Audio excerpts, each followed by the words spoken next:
Okay, I'm going to go over how you can get a Masterpiece VR sculpted voxel model or brush model or both painted in 3D-Coat.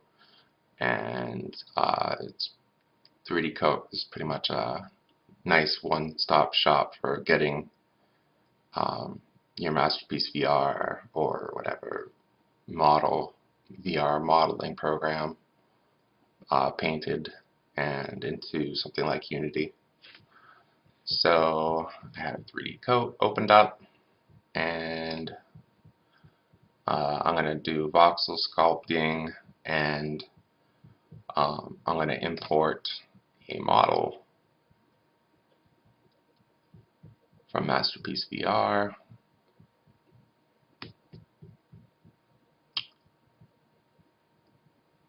And this whole process probably takes like 10 minutes. It's not particularly fast, but gets the job done. And after you retopo it and paint it, then opening up the file and repainting it is pretty trivial and doesn't take very long. It's mostly the retopo process that takes a little while, but it takes a while, but it's just a matter of clicking a few buttons, so it's not too much of a pain. Let's see, I wanted to find something here.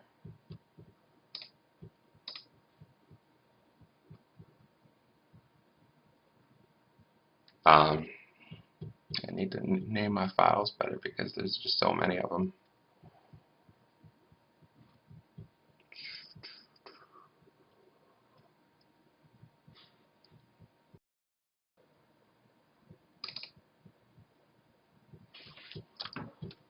Okay, when you're coming from Masterpiece VR right now, you have to rotate the model into place because it doesn't have the Y set as the up. So you rotate it, and if you like, you can move the pivot so that you have the pivot where you want it to be once you import it into Unity. So I just moved the pivot there. Use this move only gizmo to move the pivot to wherever you want it to go. And then you uncheck that if you want to move it somewhere else, but you can just leave it in the same place if you want, or center in the world, however. And use this auto scale. I use this auto scale to 3D-Coat will scale it up to the size where it can capture the voxels at the optimal detail. It does a pretty good job of auto scaling it, so if it's really complex, it'll scale it up so that it can capture all the detail with the voxels. So you want it to be on this transform option down here, and I don't have any of these checked with these with a voxel model coming from Masterpiece VR. These are pretty good settings for importing. So I hit apply, and if you want to keep the scale, you can press no. If you're coming from Masterpiece VR, everything, if you want to keep consistency with your scales, so you're kind of having what you see in Masterpiece VR is what you get in terms of scale. Once you bring it into Unity, you can say no. It'll just scale it. You're going to get something that's scaled to the sort of size that's optimal for the level of detail that you want. I assign another shader to it, something that can show off the edges a little bit better. So then, once you have your model in, you can increase the level of detail down here. You probably want to increase the level of detail at least once so that things are looking smoother. So click that, and then it looks pretty smooth. Usually just increasing the level of detail once does a pretty good job. Hopefully this model works. I'm not 100% sure it is going to work because there's lots of detailed folds, but we'll deal with that. So make sure once you get it in, you can right click on the model down here, and you want to fill the voids, because when you're doing the voxel models, you might end up with interior voids that you can't see. So you have to make sure that you fill the voids. And this one probably had some voids in it. So if you don't fill the voids, it can really cause problems during the retopo process. So now I'm going to save this model.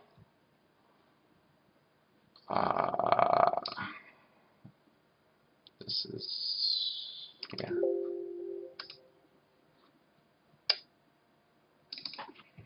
Then I'll name it.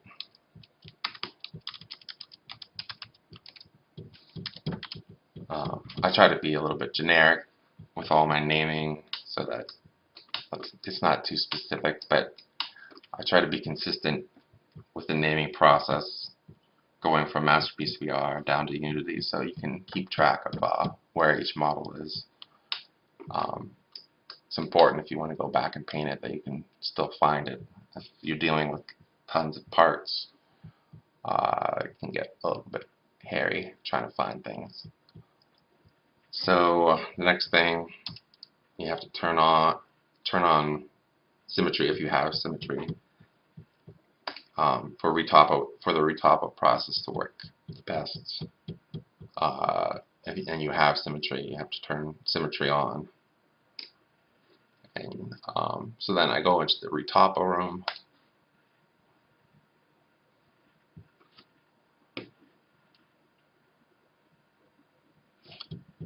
And like I said, this is not super fast.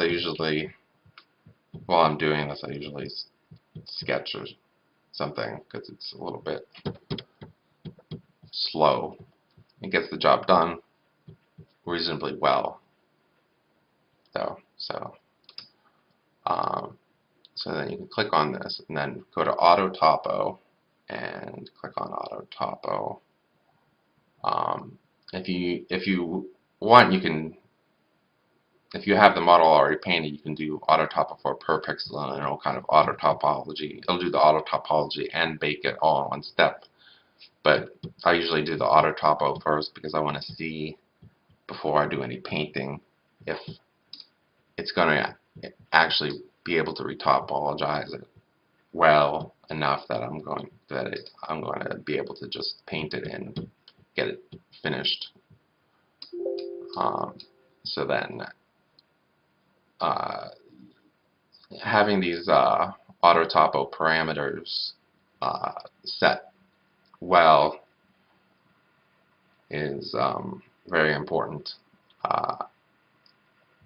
I've gone through a lot of headaches trying to figure out what settings really work best for MasterpieceVR, and these ones seem to work. You mainly just have to be concerned with how many polygons you want in the end. So if you have something that's very simple, you might be able to get under 1,000 polygons. It's really simple. But if it's something more complex like this, you probably have to go up 20,000, 30,000, 40,000, or something that's has lots and lots of faces. You have to try to get a sense through doing this process a number of times, like how many polygons you're going to need to use to get all the detail that you want in there. I started using best quality, slowest, quadrangulation quality. It's not. It's a little bit deceptive.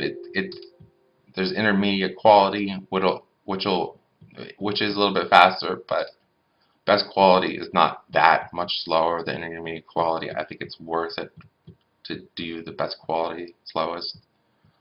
And these other settings, I I would try to use these settings that I have here. Changing them sometimes will give you inconsistent results.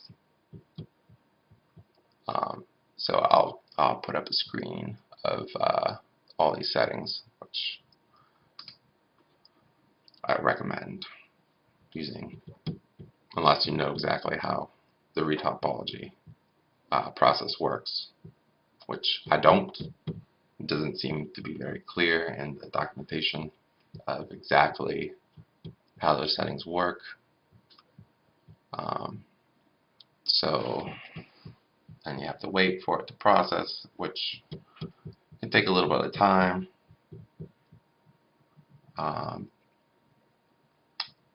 But it's automatic and it does a pretty good job usually. And then you get this density modulator. I usually just use the default values and I don't even paint it. The model that you end up getting is, well, if you don't paint the areas higher polygon density, you end up with a mesh that's fairly even throughout. Whether there's not a lot of detail in areas or a lot of detail in it, it comes out fairly even. The polygons are fairly evenly dense, except you'll see. You just have to see how it works. So then I just press next for the edge flow. But if you have some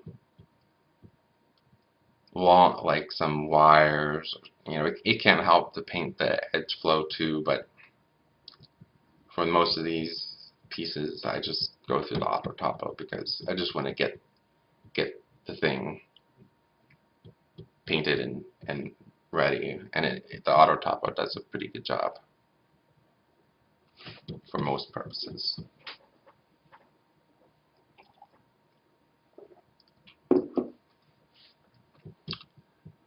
So then you wait.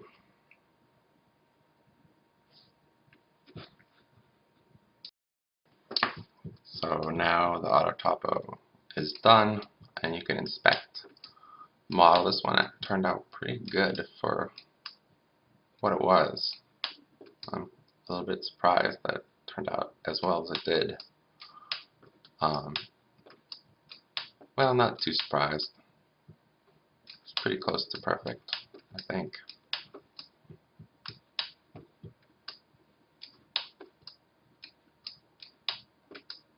But yeah, looks pretty nice. And you can see the topology on some of these features comes out as well as you would like it, like these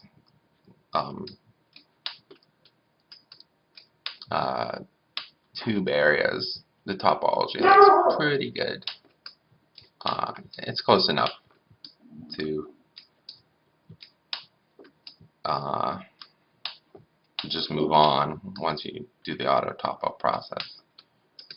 Sometimes there's some little polygons hanging out here and there.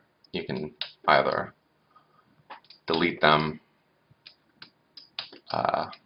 while you're in 3D-Coat or later. So, I'll probably just leave this as it is, even though there's some minor defects.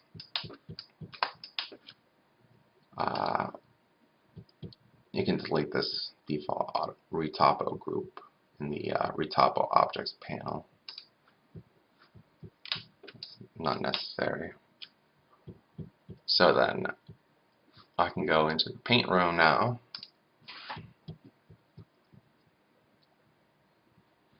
And I have a bunch of smart materials that I've developed, particularly all kinds of metals. Um, 'Cause I'm doing a lot of metallic objects. So I have some simple ones that have like a layer of paint, metal, and dirt that I use for most of these parts, unless I have something specific that I want to get. Then it'll ask, if you click on a smart material that uses the ambient occlusion, then it'll ask you to bake the ambient occlusion layer. So bake it. The default settings work pretty good. So you wait for the ambient occlusion map to bake. Doesn't take too long. So now the ambient occlusion is baked. One note is when you're painting, this object turns into a surface model, and when it's applying the paint, it's applying the paint per vertex. So if you want to get something that has a lot of detail, then you can increase the resolution. The higher the density of polygons that it has, the more detail in the paint that you're going to see. Sometimes you can crank it up to more than 15 million if you want to get really sharp, nice details in the painting job that you're going to do on top of the voxel model. So I have that selected. Oh, so you have to paint on not layer 0. You can't paint on layer 0. So then you can start painting. If you just want to fill the whole layer with the same paint, or another note is you might want to change the scale of the texture of the smart material if you need to get it looking like it has the scale that you want it to look. This one's it's not a very good example because it's mostly just white and gold. So that if I want, I can right click on the layer that I'm painting and just go fill whole layer. And then that looks pretty good. So I'm just going to bake it now.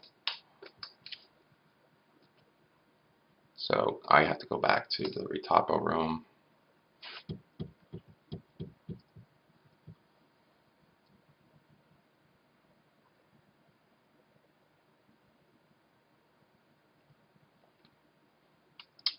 And I'm going to save this. Be safe. So then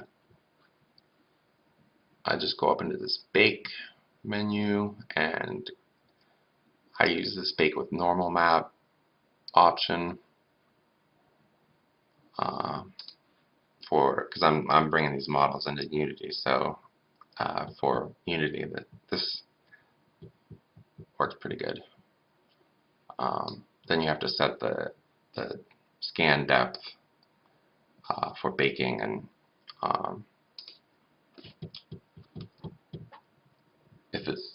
if you're doing the same process, then you can use 2, and it works pretty good. But whatever you need to set it in so that the green, so when you see the outer shell, you don't see any of the original model popping out of the retopo model. You don't want to see anything popping out.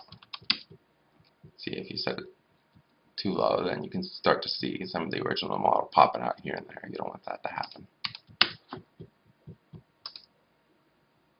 And the local occlusion, I usually just use the default setting. It works pretty good. So then you have to set the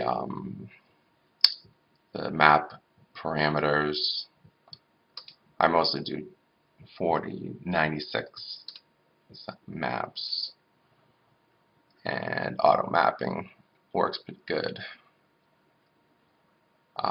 The rest of these settings work pretty good for most purposes. You don't have to turn any of these on. Or I wouldn't turn any of these on, triangulate weld vertices or any of that, because you don't want to triangulate the model really.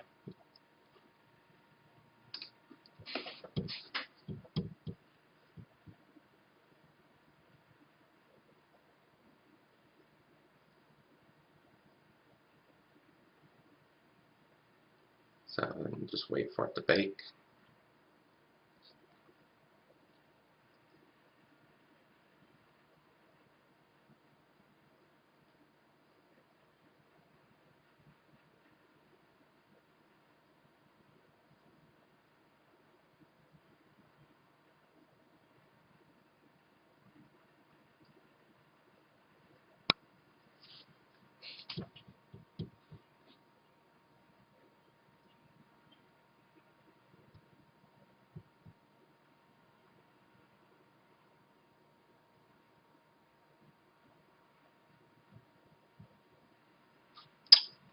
Then once it's done baking,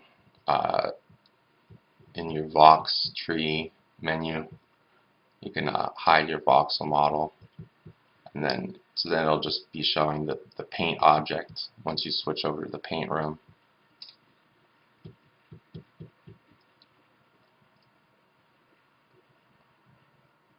If both your voxel model and your paint object are visible, you're gonna be confused, and it's not gonna look right. So make sure that you're not looking at both the voxel model and the paint object. So just hide all the voxels. So then here's the baked model. See, I probably could have increased the density of polygons to get more detail, but it looks pretty good for something. Looks pretty good. So then I go to File, Export Objects and Textures, and you want to export geometry, and then you click on the Output Mesh field and choose where you want to output it to.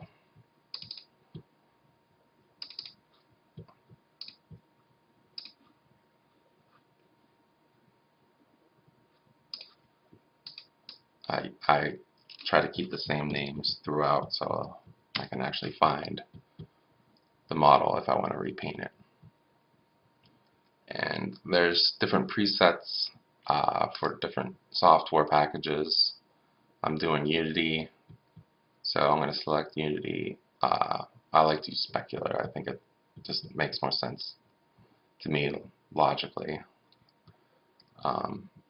So I use Specular, and it gives you all these maps. You can switch what kind of image files you want to use. I use PNGs.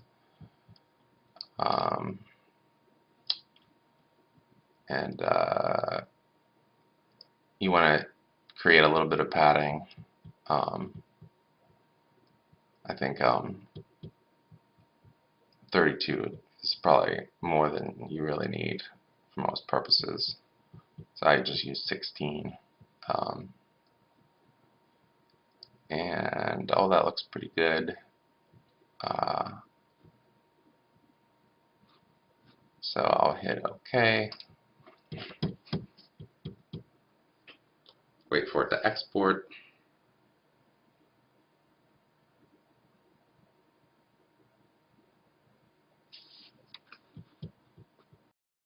Okay, it's done exporting, so I'm going to open it up in Unity.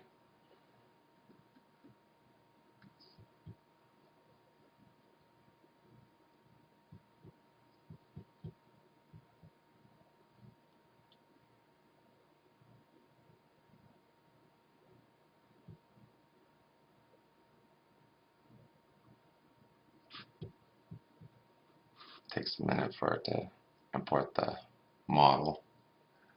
Okay, so now I gotta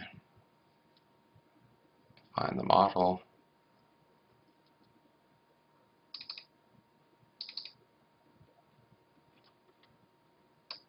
drag it into the scene, and now with the 3D-Coat does not seem to include a material, so you have to make the material manually.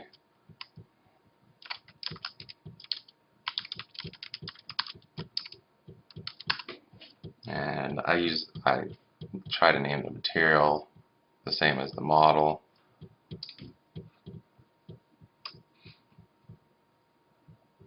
Assign the material, switch the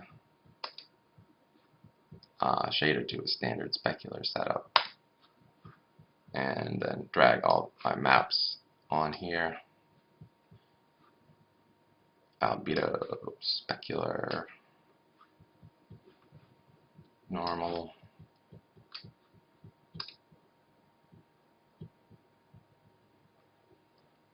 fix the normal map, and the occlusion. I don't use the occlusion map all the time because I just use the screen space ambient occlusion. Then I'm gonna just tone the specular down, or the smoothness down, so that doesn't look like it's perfectly mirror reflection like. So then it looks pretty good. I'm going to drag this down here to create a prefab of that model, and then incorporate it into my library of models that I have already.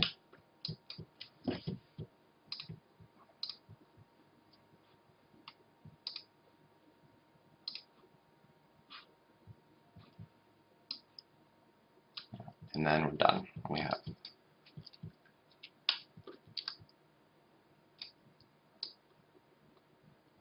lots of pieces to use now.